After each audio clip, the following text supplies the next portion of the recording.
Nós vamos dar continuidade à leitura do livro Pecados Intocáveis de Jerry Bridges, capítulo 13, parte 1. Descontrole.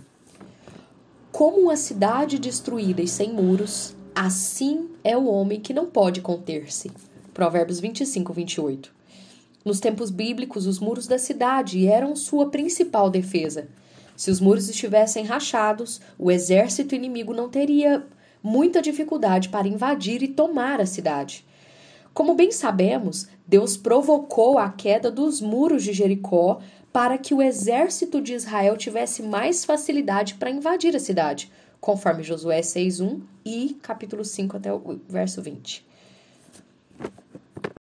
Corrigindo, Josué, capítulo 6, do verso 1 ao 5 e verso 20. Assim como a cidade sem muro ficava vulnerável ao exército invasor, a pessoa sem autocontrole é vulnerável a todos os tipos de tentações. Infelizmente, Salomão escreveu que a verdade de Provérbios 25, 28 é um exemplo triste, mas extraordinário de seu próprio ensino.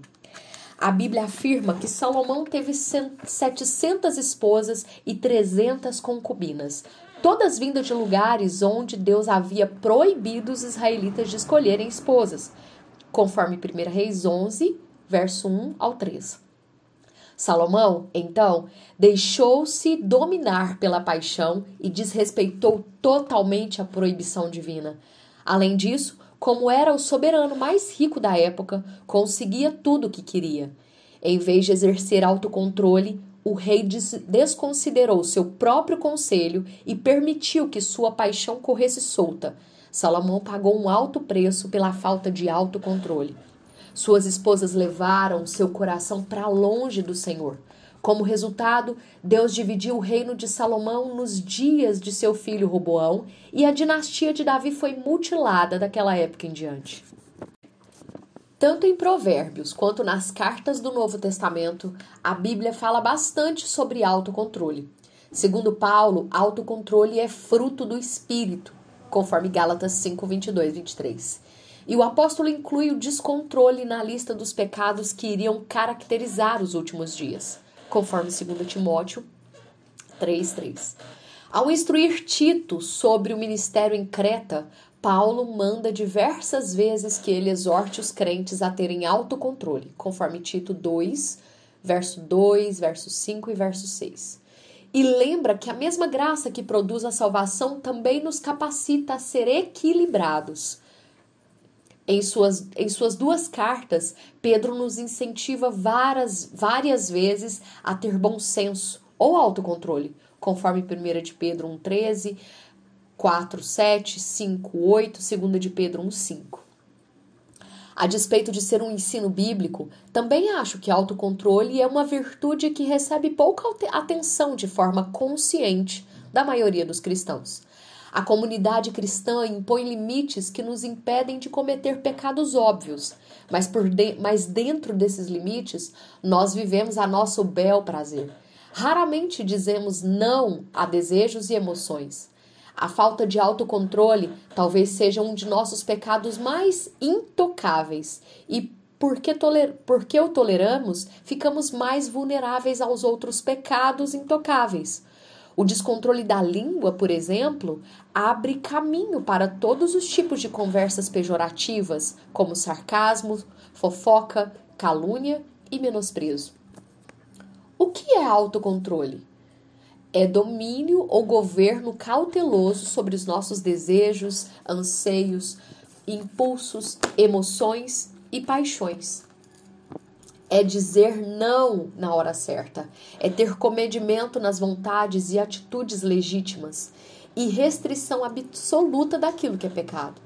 Por exemplo, ter moderação quanto ao uso da TV e restringir totalmente a pornografia na internet. O autocontrole, conforme a Bíblia, não é exercido por força de vontade. Conhecemos muitos não crentes que mostram autocontrole em áreas específicas da vida porque desejam alcançar um objetivo, mas têm pouco ou nenhum autocontrole em outros aspectos. Um atleta pode ser regrado na alimentação, mas possuir um gênio de cão e ter ataques de nervos homéricos. No entanto, o autocontrole, de acordo com a Bíblia, está presente em todas as áreas da vida e exige confronto incessante com as paixões da carne, que batalham contra as nossas almas. 1 Pedro, capítulo 2, verso 11. Esse autocontrole depende da persuasão e capacitação do Espírito Santo. Exige que nossa mente seja continuamente exposta aos ensinos de Deus e que oremos sem cessar, pedindo que o Espírito Santo nos conceda vontade e poder para exercermos o autocontrole. Podemos afirmar que o autocontrole não é um domínio por força de vontade pessoal, mas o controle da pessoa pela força do Espírito Santo. Embora tenhamos de exercer autocontrole em todos os aspectos da vida, iremos analisar em 3 áreas em que os cristãos mais falham em colocá-lo em prática. A primeira área é a da comida e bebida.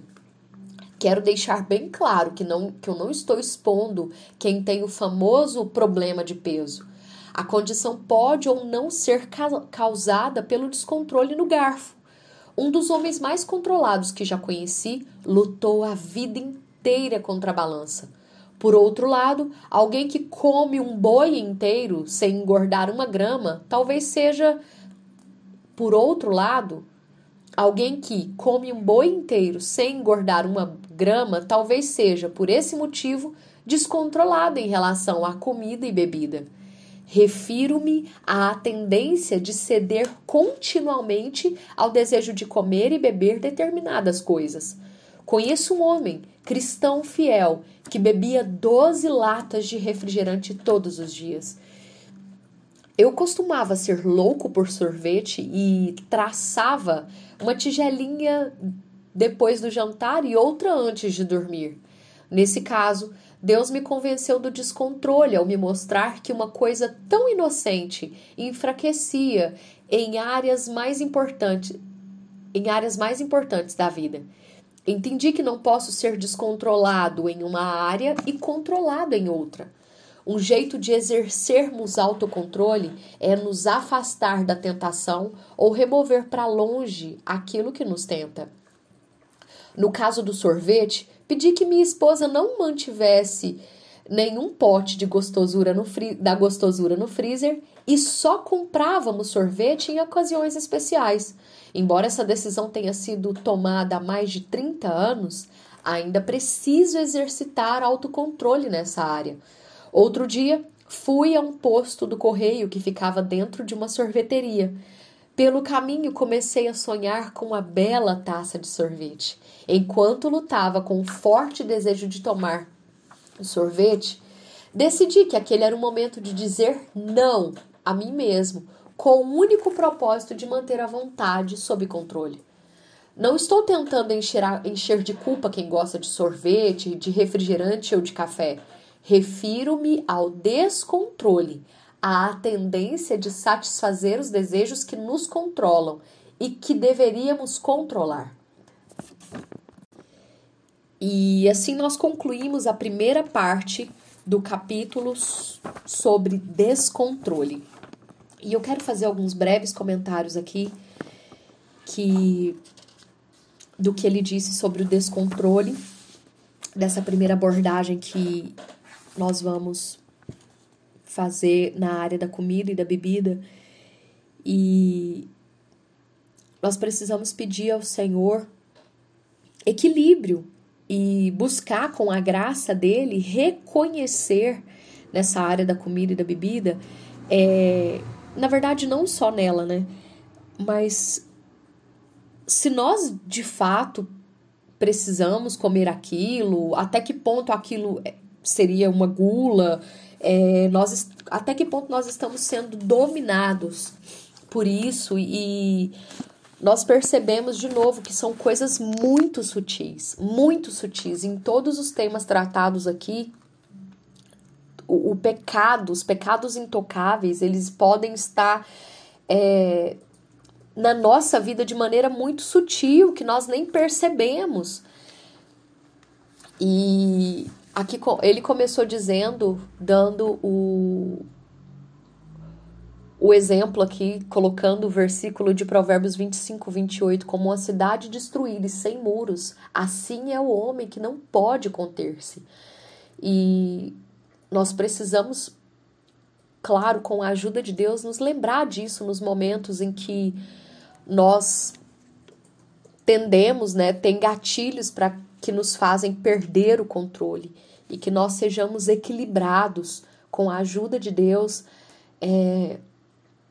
nas nossas emoções, que nós tenhamos o autocontrole, não só em uma área como uma pessoa que pode ter o hábito pode ter como meta ser controlado naquela área, aliás, porque deseja alcançar uma meta, mas ser totalmente desregrado em outra. E isso é uma tarefa que nós só vamos conseguir cumprir de fato com a ajuda do Espírito Santo.